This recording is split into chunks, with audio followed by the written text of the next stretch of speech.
I don't want to speculate on hard numbers. The reality is we know we're going through a tough economic time. The measures that have been taken to reduce the spread of COVID-19 has absolutely had an impact on employment levels.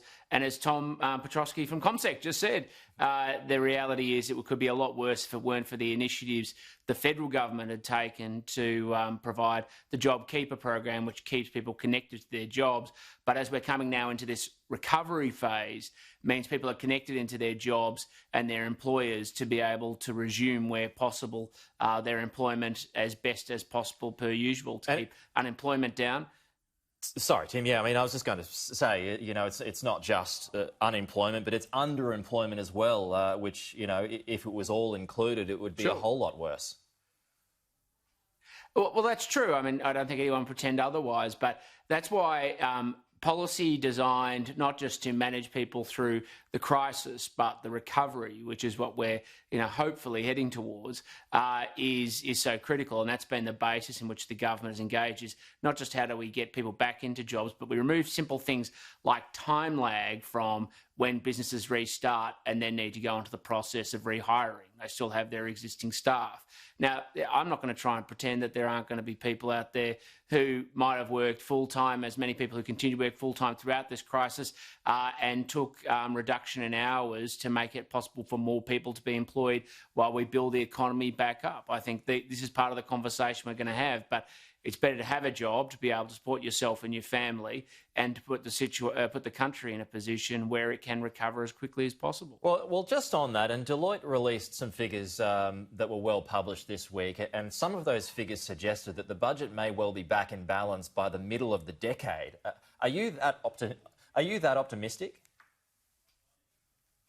Well, I think this is the critical difference between how we've responded to this very difficult crisis and some previous governments have responded to previous crises, where they baked in long-term spending that continued beyond the crisis itself. We've said, what is it we need to do now to deal with the problem we have now? What is it we need to do to support people to be able to get back into work, but not to structurally change the budget? And this was a critical focus of the Treasurer's address to the Parliament the other day and also the National Press Club last week, so that we can, we're not structurally changing spending so that we can return the budget to surplus now, or at least to balance, I should say more correctly. What time frame that is, you know, that will in part depend on how much longer this crisis goes on. 5 years seems pretty quick turnaround, though, doesn't it? Well, I mean, I think it comes down to the prudence and responsibility of the government, which is why no one can make clear predictions on the basis that we don't know when the current shutdowns are going to end. We've obviously had some relaxation. We don't know what's going to happen in the Northern Hemisphere. You could see second waves in the Northern Hemisphere, but you know, I'm an eternal optimist. With responsible government here in Canberra, you can put in the situation where you can return the budget to a healthier position. OK, well, as an eternal optimist, are you optimistic about our relations with China as well at the moment? Well, Australia's relationship with China are based on a mutual respect and a mutual interest, which is we trade with them because it advances our interests and their interests, and I don't believe that's changed. Now, we have very different political systems. We've got to deal with challenges on a geopolitical and strategic level on both sides of the equation, but countries that come together, meet together on the basis of mutual respect will always find a way to work together. Is the Foreign Minister doing enough? I mean, there's a growing chorus of criticism against her not being visible. Labor on our show earlier calling Marise Payne, Marise MIA Payne. I mean, is the Foreign Minister doing enough? Well, I mean, that's just sort of cheap partisan shots that have no real purpose. I mean, the reality is the Foreign Minister has actually been doing things like getting Australians repatriated from overseas, making sure we have relationships with not just Australia but many other countries across the world to deal with the significant challenge of COVID-19. I mean, having press conferences for when you have something to announce, if they want a running commentary versus actually doing the job of the Foreign Minister, if they want show and not substance, then you follow the Labor line. If you want substance, then you'll focus and follow how Marise Payne is doing the job. Is more restraint needed, particularly from the Senate backbench?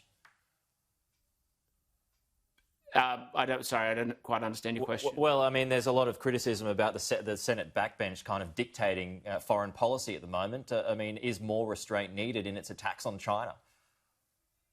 Yeah, well, I don't think the backbench is deciding foreign policy. That's up to government. Now, of course, we're in a democracy. People are entitled to have their views. I have my views on lots of subject matters, and they're not always perfectly in accordance with what the government thinks. But people are entitled to have their views and to express them, because there are people who legitimately have a concern about making sure that our relationship with China is based on mutual respect and mutual interest. And that's the base on which I want our relationship for China to be. But are they respecting us? Has been very firm.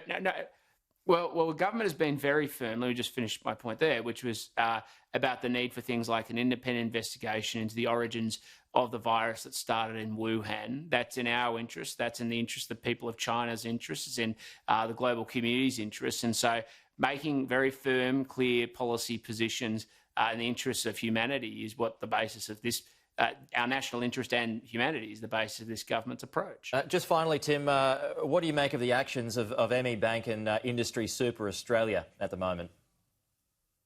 Well, we've got them before the House Economics Committee today, precisely to ask some questions. Obviously, ME Bank in taking money out of people's offset accounts and without notification is a very serious issue.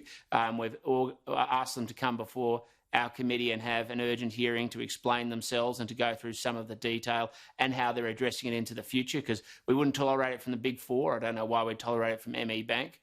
And Industry Super has been producing data and making projections about the impact of early drawdown on people's super accounts. Now, they've put out data that's come into question, and we want to ask them about it. So is your concern that they're trying to scare people out of taking their super early? Well, ultimately, it's up to the basis in which they're putting information in the public square. But it's quite clear that they're sending a message they think that it's not in people's interests. It's up to customers to decide. It's their money. But the question then is, what is the basis of the information they're putting in the public square? Treasury has questioned it. Grattan has questioned it. Since then, they've even looked at changing their own data sets. So what's the integrity and the basis of the information they're putting out in the public square to make sure they're not misleading or deceiving customers?